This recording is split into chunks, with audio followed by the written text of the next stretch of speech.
Hello, everyone. Thanks for joining me today. Today, we're going to talk about diving into KPIs in the world of key performance metrics and how that's going to help you be successful, whether you're just starting out or scaling up.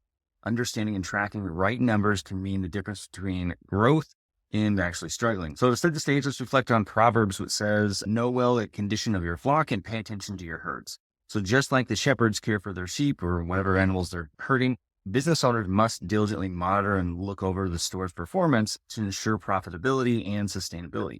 So let's break down some key retail KPIs to keep you on track and help you dive into and grow your business.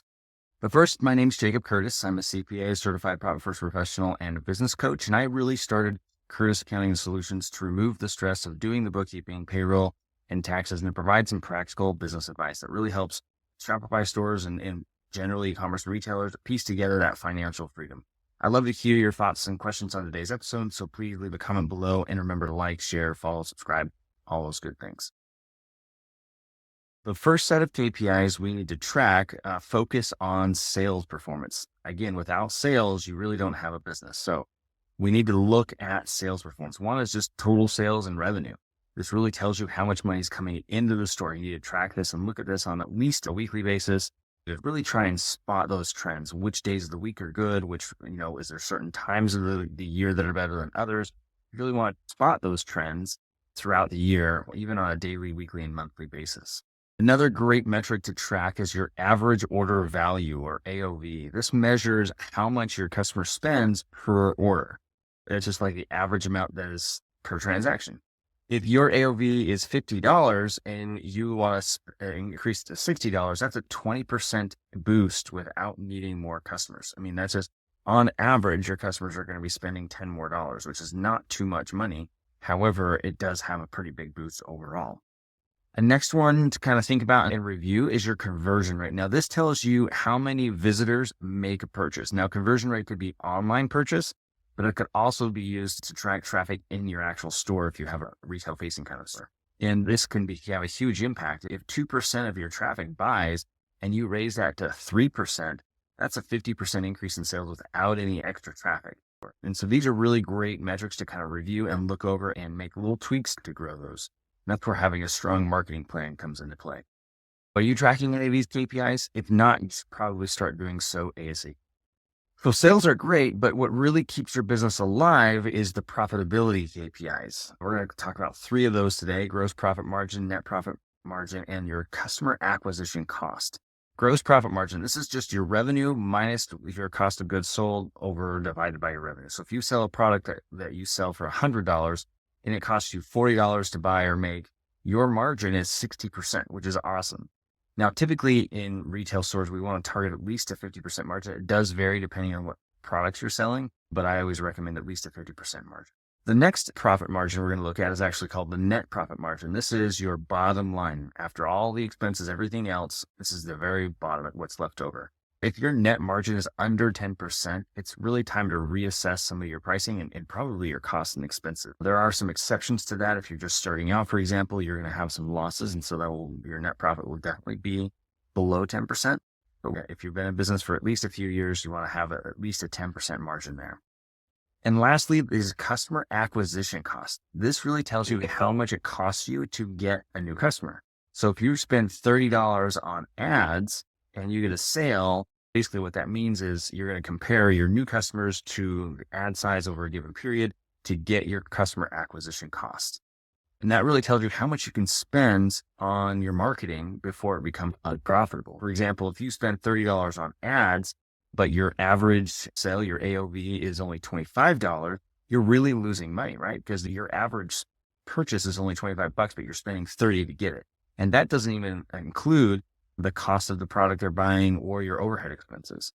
So you really have to pay attention to how much you're spending and how much it costs you to acquire a new customer, because while the ad may do great, you get a lot of sales in, if your customer acquisition cost is too high, it doesn't make sense. So you got to look at these and track them over time. Now, the next one is all about customer experience, keeping your customers happy and loyal. Your customers are your business. And so happy customers mean repeat business and referrals. So we're going to look at a few more metrics in this realm. The first is customer retention rate. If 40% of your customers buy again, your retention rate, 40%. It's pretty straightforward. Higher retention rates means more predictable revenue. So if your retention rate is low, that means your revenue is going to be pretty hard to predict what it's going to be. But if it's higher, if you've got a lot of repeat customers, then it'll be a little more consistent and you'll be able to predict out future months as you plan for the months. So the higher the rate, the better. Repeat purchase rate, similar to the customer retention rate, but this is a kind of different way to look at it. So for example, 1,000 people buy and 300 come back. It's similar to the customer retention rate, and it's 30%. But we do want to make sure we have different ways to look at this. The last one is the Net Promoter Score. This has been one of those metrics that's always been out there. It's been great. But you always ask your customers, how likely are you to recommend us? That's the question, right? And scores above 50 mean strong loyalty, whereas scores below 50 mean low. So basically, how likely are you to recommend us on a scale of 1 to 10, right? And the higher, the better, obviously. By the way, a score of 50 is actually a really good score. We can dive into more of that in another video about how to actually create and measure Net Promoter Score. The next one is operational KPIs or operations. This really helps make sure that you run things smoothly. The first one we'll look at is inventory turnover. This is how often you're selling through all of your inventory on average in a given period. If your turnover rate is low, you probably have too much stock for the size of business you have. And that's bad because your inventory, your products that are sitting there on the shelf are cash that you put there in the hopes that it would turn over quicker. So we want to make sure that we have a very good turnover rate there. I recommend looking at turnover rates on inventory as a whole, but also as part of like categories and departments to see what we can do to improve individual, even item turnover rates. A lot of systems that track your inventory will give you a per SKU inventory kind of turnover rate. Sometimes they'll call it turnover rate or maybe like a velocity report or something like that, but they all help try to give you that same information. How quickly are you turning over or selling through the inventory? And on the flip side, if your turnover rate's too high, you might be running out and stocking out of goods, missing out on future sales. So we definitely want to make sure you're implementing some kind of metric there to track that turnover rate. Now, order fulfillment time. This is an important way to track. This is basically from the time somebody places an order online, how quickly do you get that out the door to them? The longer it takes, the more frustrating customers can get, right? You have to have that set up pretty quickly. You want to track your time from the delivery and aim for a time under 5 days. The smaller dollar values, the quicker it should ship. The larger dollar values, it makes more sense to wait a couple of days. For example, recently had a baby and we just bought a crib and all the things for the nursery. So we placed a huge order to get all this stuff because we don't have it. So we're not expecting it to show up tomorrow or the next day because it's going to take a few days for the companies to put that together and send it to us. Just keep that in mind. Whereas if you buy something for $10 off Amazon Prime, like you're expecting that in 2 days. And so the same kind of thing applies to your business and what's happening there. Make sure your order fulfillment time is within the means and always look for ways to improve that. It's better to ship things quickly to customers than to have them reaching out saying, where's my order? The last one is refund and return rate. A high rate above 10% usually means there's a quality or expectation issue with the customers. The goal here is obviously to lower those refunds and returns to manage those higher profits. Looking at these three metrics, you really want to look at these and see what there is and to improve them. There's always ways to improve these metrics. Now that we've kind of covered some of these basics, how do we actually apply them? If you're not monitoring any of these metrics, you should start doing so. Pick 3 to 5 of them that align with your goals right now in your store and monitor them on a monthly, weekly kind of basis to make sure that you're growing. Shopify has a lot of third-party tools that can integrate to help you track with these things, but also you want to make sure that you are reviewing them on your own on a weekly basis and adjusting and changing your strategies to help improve the overall business. For example, if your conversion rate is low, you may want to tweak your websites to improve either the messaging or convert or make it easier to check out, something like that. And if your profit margins are low, you may want to look at either the cost of your products, seeing if you can get those cheaper, or increasing your pricing to make sure you're hitting at least a 50% margin.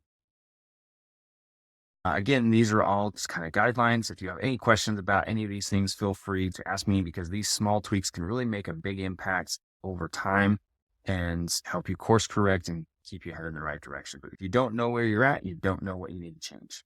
So again, in that verse in Proverbs, it reminds us to know well the condition of your flock. This is knowing well the business is these KPIs. Knowing what these are can really help you improve the overall business that you have. And if you measure them, you can improve them. So if you have any questions, comments, concerns, or you need help or assistance with managing your company's finances, please don't hesitate to reach out. I'm here to help you piece together that financial freedom you've been looking for when you started your store. So you can scan the QR code to schedule a call. You can also click the first pinned link in the comments, or you can go straight there. You can go to com/7-Shopify-mistakes-calendar to get a call scheduled with me.